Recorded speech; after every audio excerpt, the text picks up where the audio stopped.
A man who nearly died by touching a bear that was lying on a power line is now trying to tell his story through a documentary. That's really an amazing story. Caitlin Bain is live now in our Bozeman newsroom. Caitlin, this is just an unbelievable story, isn't it? It really is. It's what a lot of people are calling a freak accident, but it's also just an incredible story about recovery.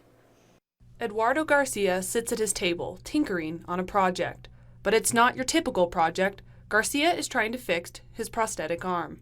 I was doing a pull-up yesterday and the cable on my prosthetic snapped.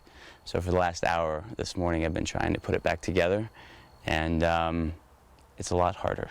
4 years ago, Garcia was hunting in Montana when he got electrocuted after touching the remains of a bear that had been lying on a high-voltage wire. His hand had to be amputated, he lost 4 ribs, and muscle was destroyed in his torso, leg, arm, and scalp. You know, you take a step back and you're like, man, this is crazy. You know, this is someone who easily could do press-ups last week and this week can barely lift like a 5-pound weight. But his biggest hurdle was yet to come. Getting the news that you have testicular cancer while you're already dealing with an amputation and surgery upon surgery, it was, that was one of my most challenging moments. I felt like we were on such a momentum. Garcia had to postpone some of his reconstructive surgeries to begin 3 months of cancer treatment. But looking back on the experience of recovering from traumatic injury, Garcia's perspective might surprise you. If I could go back to that date 4 years ago, I wouldn't.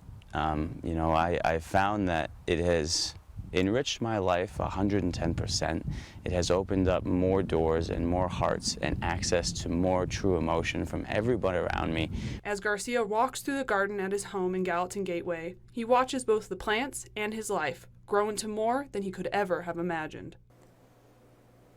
Garcia hopes to call his documentary Charged. Now, so far, they've raised about $70,000 using Kickstarter, but they still need about $80,000 in backing to make this documentary film a reality. Reporting live in Bozeman, Caitlin Bain, ABC Fox, Montana.